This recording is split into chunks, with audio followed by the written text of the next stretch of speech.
नाज़रीन, आप सभी का खैर मकदम है कश्मीर न्यूज़ ट्रस्ट में।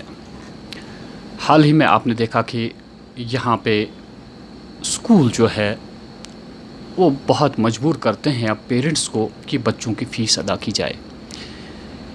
यहाँ पे एक अब मौजू सा बना हुआ है ये कि हर तरफ से यही पेरेंट्स हमें कह रहे हैं कि आखिर हमने करना क्या है। किसी पेरेंट्स को पता ही नहीं क्या फ़ीस भरनी है या नहीं भरनी है। ऐसे में एक कन्फ्यूजन सा पैदा हो चुका है। ना ही सरकार की तरफ से वाज़ेह तौर पे अहकामात सादिर किए जाते हैं और ना ही स्कूलों पे कंट्रोल किया जाता है। एक जानिब से पेरेंट्स की लाचारी के हालात क्या थे यहाँ पे, और दूसरी जानिब से ये भी समझना हमारे लिए बहुत ज़रूरी है कि जो पेरेंट्स बच्चों के लिए स्कूल जाते हैं उनके साथ क्या रवैया किया जाता है वहाँ पे। और जब प्रेस पूछती है उनसे तो वो इनकार करते हैं ये कह के कि जिन्हें फ़ीस है वो अदा कर सकते हैं, जिन्हें नहीं है वो नहीं करेंगे। दूसरी जानिब से जो टीचर साहिबान स्कूलों में काम करते हैं, कम से कम उनका भी सोचना पड़ेगा कि आया उनके पीछे भी एक फ़ैमिली है। तो ये एक ऐसा मौजू बना हुआ है जिस पे बहस तो की जा सकती है लेकिन कोई हतमी नतीजा सामने नहीं आ रहा है। पेरेंट्स एसोसिएशन के मोहसिन साहब हमारे सामने बैठे हैं। वक्तन फ़वक्तन इनकी मीटिंगें यहाँ की इंतज़ामिया से होती है।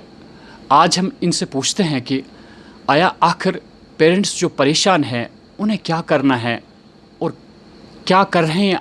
अब तक आप कोई नतीजा सामने नहीं आ रहा है। मोहसिन साहब, अपने ख़यालात बताइए हमारे सामाइन को। जी, अस्सलाम वालेकुम रहमतुल्लाहि वबरकातुहू। जावेद साहब, जैसा कि आप जानते हैं, अभी परसों एक स्कूल के बारे में मैं बात करूंगा जिसकी मीडिया में या सोशल मीडिया में कवरेज हुई थी। तो ये बहुत बदकिस्मती की बात है कि जो स्कूल्स हैं जिनके साथ आपको पता है पिछली बार एक जॉइंट प्रेस कॉन्फ्रेंस हमने दी थी, जितनी भी यहाँ स्कूल एसोसिएशंस, 2 स्कूल एसोसिएशंस यहाँ पे मेजर हैं, उन दोनों को वहाँ उस टेबल पे लाया था हमने। यहाँ की सोशल ऑर्गेनाइजेशंस को लाया था जिसमें केसीसी आई थी या बाकी ट्रेड एसोसिएशंस या हाउस बोट या ट्रांसपोर्ट एसोसिएशंस थी। उनके साथ एक कंसेंसस हुआ उस टाइम पर कि जो भी डिज़र्विंग पेरेंट्स हैं जिनने कुछ नहीं कमाया है 2019 अगस्त से लेकर अभी तक, उनको कोविड के महीने वेव ऑफ कर दिए जाएंगे। ये पिछली बार उनके साथ कंसेंसस हुआ था। मैं आपको इसके बारे में, इस कंसेंसस पे ये बताऊं कि बहुत सारे स्कूल्स जो हैं, मैं नहीं बोलूँगा सब, बहुत सारे स्कूल्स जो हैं वो इस कंसेंसस को मान रहे हैं। पेरेंट जो हैं इंतज़ामिया, स्कूल इंतज़ामिया के पास जाते हैं और बहुत सारे स्कूल्स जो हैं वो 4 महीने 5 महीने का कोविड वेवियर दे रहे हैं। चाहे पेरेंट हमारे थ्रू जाए या अपने डायरेक्ट जाए, ऐसे स्कूल बहुत सारे हैं जो इसको ऑनर कर रहे हैं इस एग्रीमेंट को। बट बहुत सारे स्कूल्स उस वक्त, मतलब उसी सेम टाइम पे बहुत सारे स्कूल्स ऐसे भी हैं जो कि कंसेंसस को नहीं मान रहे हैं, जो अपनी मनमानी कर रहे हैं, जिसमें कुछ एलीट स्कूल्स भी हैं जो कुछ दिनों पहले इसमें मीडिया में आया था। बहुत सारे एलीट स्कूल्स हैं जिन्हें पेरेंट्स के साथ बदतमीज़ी भी की है, मैं नाम नहीं लूँगा।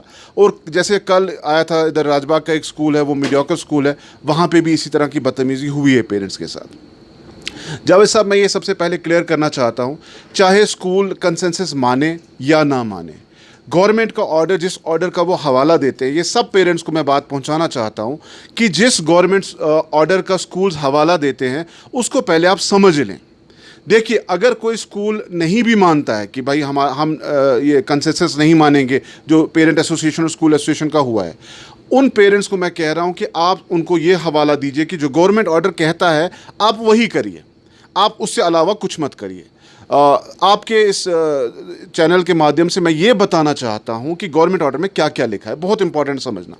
सबसे पहले गवर्नमेंट ऑर्डर में ये लिखा हुआ है कि इस करंट सेशन के लिए कोई भी स्कूल फ़ी हाइक नहीं करेगा। ये पहली बात बहुत सारे स्कूलों ने की है, बिल्कुल इलीगल है। उसके बाद दूसरी बात ये लिखी गई है कि कोई भी स्कूल जो है वो अभी एनुअल फीस नहीं लेगा जब तक स्कूल नहीं खुलेंगे, टिल स्कूल रीओपन्स। बहुत सारे स्कूल जो हैं वो एनुअल फीस ले रहे हैं। पेरेंट्स जो है इस चीज़ को समझना बहुत ज़रूरी है। हो गई 2 बातें। तीसरी बात जो है, साहब मैं बीच में मुदाखलत करना चाहूँगा। आप कह रहे हैं कि एनुअल चार्जेस ले रहे हैं, लेकिन बात यह है कि जब पेरेंट्स को कहा जाता है कि ऑनलाइन बच्चों का एग्ज़ाम हो रहा है, तो वो पेरेंट्स मजबूर हो जाते हैं कहीं हमारे बच्चे को स्कूल से निकाला ना जाए। वो मजबूर हो जाते हैं स्कूल पहुंचने पर, और स्कूल में स्कूल वालों का रवैया ये होता है कि आपके बच्चे को ऑनलाइन एग्ज़ाम नहीं तब तक देना है जब तक आप स्कूल फीस अदा नहीं कर सकेंगे। तो पेरेंट क्या कर सकता है? मैं यही अभी तीसरा पॉइंट मेरा यही था। आप थोड़ा सा मुझे मौका दीजिए, मैं उस ऑर्डर को वाज़िह बताना चाहता हूँ पेरेंट्स को कि वो ऑर्डर है क्या।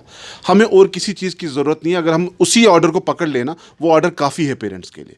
जैसे मैंने कहा कि एनुअल चार्जेस, उस ऑर्डर में क्लियर लिखा है कि एनुअल चार्जेस जब तक स्कूल नहीं खुलेंगे तब तक नहीं दिए जाएंगे, एनुअल चार्जेस स्कूल खुलने के बाद देने हैं हमें। हो गया दूसरा पॉइंट।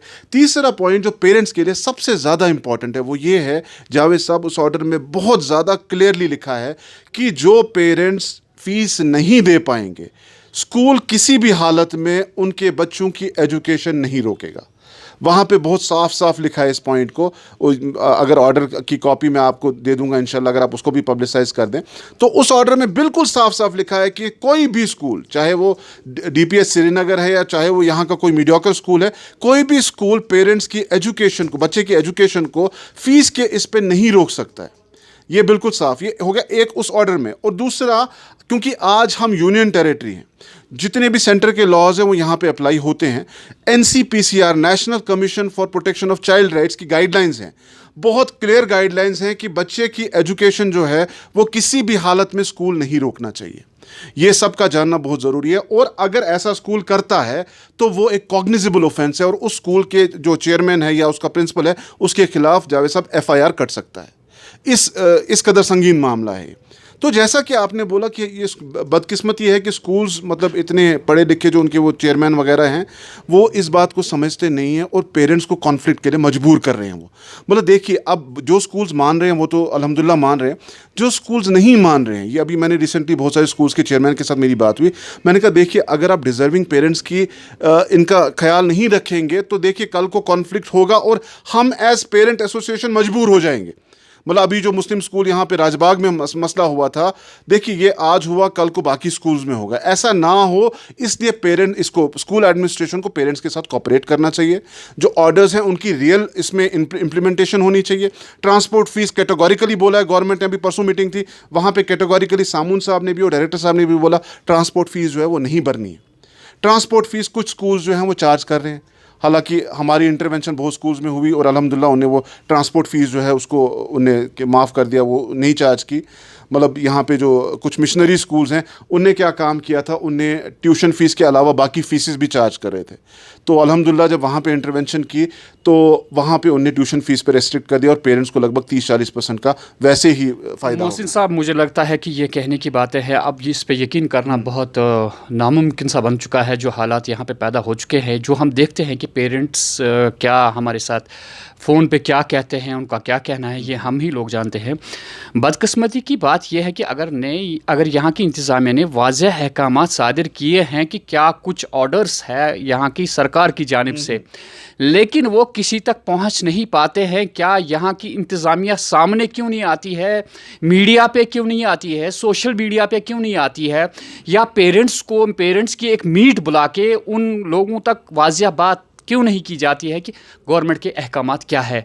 आखिर ऐसी परेशानी कब तक यहाँ के पेरेंट्स सह लेंगे? जावेद साहब, इसमें मैं आपको एक बात कहना चाहता हूँ कि हमारी तरफ से, पेरेंट एसोसिएशन पापास की तरफ से, अगर आपने थोड़ा सा फॉलो किया होगा, पिछले 4-5 संडे से हम लोग जो है जूम मीटिंग्स कंडक्ट कर रहे हैं पेरेंट्स की, और उसको हम वाइडली पब्लिसाइज करें। और अल्हम्दुलिल्लाह वो हमारी तरफ से एक छोटा सा इनिशिएटिव है एग्जैक्टली इसी पॉइंट को लेकर कि पेरेंट्स को पता चलें कि हमारे पास ऑर्डर्स क्या कह रहे हैं, हमारे पास बाकी चीज़ें, मतलब हमारे पास जो लीगल प्रोविजंस हैं वो क्या क्या हैं। अब जहाँ तक गवर्नमेंट की बात है, गवर्नमेंट जो है, अभी परसों डायरेक्टर साहब ने वहाँ पे उस मीटिंग में बोला कि हम सब पेरेंट्स से भी अपील करते हैं कि जो एडमिशन फ़ीस का मसला अभी रिसेंटली आ रहा है, कि एडमिशन फ़ीस सुप्रीम कोर्ट ने भी बैन की है, हाई कोर्ट ने भी बैन की है, और यहाँ की जो फ़ी फिक्सेशन कमेटी है उसने भी एडमिशन फ़ीस, उसको कैपिटेशन फ़ीस कहा जाता है, वो टोटल बैन है। परसों डायरेक्टर साहब ने मीटिंग में वाज़िया तौर पे कहा कि कोई भी स्कूल अगर एडमिशन फ़ीस इस दौरान, अभी जो एडमिशन प्रोसेस हो रहा है, कोई भी स्कूल अगर एडमिशन फ़ीस लेता है, आप वो कंप्लेंट मेरे पास लाओ और उस पर स्ट्रिक्ट एक्शन लिया जाएगा। आपकी बात इसके बाद बिल्कुल सही है कि जो जितना स्ट्रेस एडमिनिस्ट्रेशन की तरफ से होना चाहिए था, या जो प्रेशर प्राइवेट स्कूल्स पे होना चाहिए था, वो नहीं हो रहा है। वो हमारी एक पेरेंट्स की बदकिस्मती है कि एडमिनिस्ट्रेशन जो है प्रोएक्टिव नहीं है। जब तक कोई मर नहीं जाएगा, जब तक कुछ ऐसा नहीं होता है, जब तक पूरा एपिसोड होता नहीं है, कोई लॉ एंड ऑर्डर सिचुएशन नहीं होती, तब तक एडमिनिस्ट्रेशन जो है वो एक्शन में नहीं आती। ये हम लोगों की बदकिस्मती है एज पेरेंट्स। और नाज़रीन, आपने सुना कि वाज़ह अहकामात क्या है। हम वक्तन फ़वक्तन हमारी भी कोशिश ये रहती है कि हम पेरेंट्स तक वो बात पहुंचा दे जो गवर्नमेंट की जानिब से यहाँ पे बताई जाती है, लेकिन बदकिस्मती ये है कि हमारी इंतज़ामिया जो है अगर वाज़ह तौर पे सामने आ जाती तो कोई बड़ी बात नहीं थी कि ये मसला विद इन नो टाइम हल हो जाता। हम पूरी उम्मीद करते हैं कि हमारे पेरेंट्स जो है वो कम से कम फॉलो करेंगे पेरेंट्स एसोसिएशन का, कम से कम इनसे भी पूछेंगे। कोई किसी पेरेंट्स को अगर एडमिशन करना है अपने बच्चे का तो कम से कम इन पापाज से ही पूछे। अगर गवर्नमेंट तक उसकी पहुंच नहीं है तो पापाज के सामने आके उनको बताएं कि हमें क्या करना है। तो पेरेंट्स के लिए भी मुश्किल नहीं होगा, क्योंकि ये एक ढाल सी बनी हुई है यहाँ की पेरेंट्स एसोसिएशन, पेरेंट्स और यहाँ की इंतज़ामिया के दरमियान। तो हम तवक्का करते हैं कि कम से कम पेरेंट्स जो है वो इनसे राब्ता कायम रखेंगे ताकि किसी को भी मुश्किल का सामना ना करना पड़े। मैं हया जावेद, कश्मीर न्यूज़ ट्रस्ट के लिए कैमरामैन ज़िया निसार के साथ।